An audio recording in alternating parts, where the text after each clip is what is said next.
প্রিয় নবী সাল্লাল্লাহু আলাইহি সাল্লামের জীবনে দুঃখ এবং কষ্ট এখানে শেষ হয়নি, বরং শুরু হয়েছে।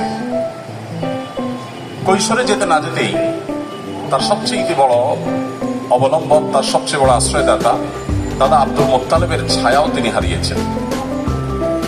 এবং তিনি সামান্য একটু যখন সমাজে মাথা উঁচু করে দাঁড়াচ্ছিলেন, ততক্ষণে তার বহু চ্যালেঞ্জ সামনে চলে এসেছে।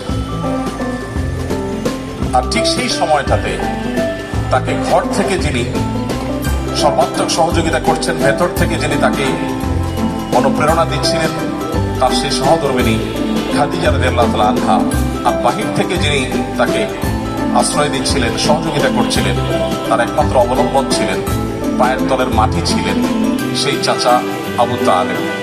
ঠিক একই সময় আল্লাহ রাব্বুল আলামিন এই দুটি ছায়াকেও তার মাথার উপর থেকে সরিয়ে দিলেন। এরপর শুরু হলো মক্কার চিরচেনা মানুষগুলোর অচেনা আচরণ। তাদের সেই দুঃসহ নির্যাতন, জুলুম, সবগুলোকে পাশ কাটিয়ে তিনি আপন মিশনকে বাস্তবায়নের লক্ষ্যে এগিয়ে যেতে লাগলেন। যখন মক্কাতে আর থাকতে পারছিলেন না, আল্লাহর নির্দেশে হিজরত করলেন মদিনায় গিয়ে। সেখানে একটু শান্তিতে বসবাস করবেন, সেই সুযোগটাও তাকে দেয়া হয়নি। তাকে সেখানে চাপিয়ে দেওয়া হয়েছে বদর, উহুদ, খন্দক, একের পর এক যুদ্ধ, বিগ্রহ, আগ্রাসন, জুলুম, নিষ্পেষণ।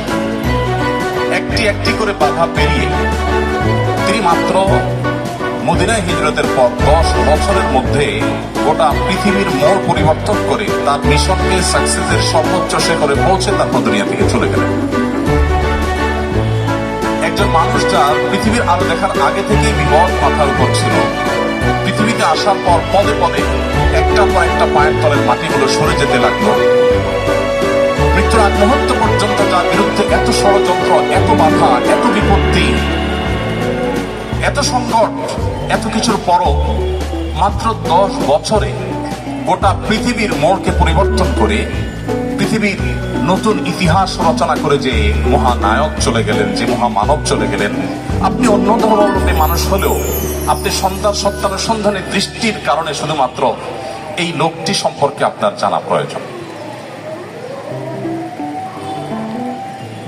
যে মানুষটির সামগ্রিক জীবনে একটি জায়গা পাওয়া যায় না যে জায়গাটি দেখে বলা যায় যে এখানে তিনি একটা ভুল সিদ্ধান্ত গ্রহণ করে সরি বলতে বাধ্য হয়েছে।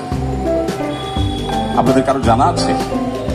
তার জীবনে যারাই লিখেছেন তাদের কেউ কিন্তু এরকম কোন জায়গা বের করতে পারেননি যে 63 বছরের জীবনে 63 সেকেন্ডের জন্য এমন কোন সিদ্ধান্ত গ্রহণ করেছেন যার জন্য তাকে প্রায়শ্চিত্ত করতে হয়েছে। কে সে মানুষ? কি ছিল তার জীবনীতে? কিভাবে সম্ভব?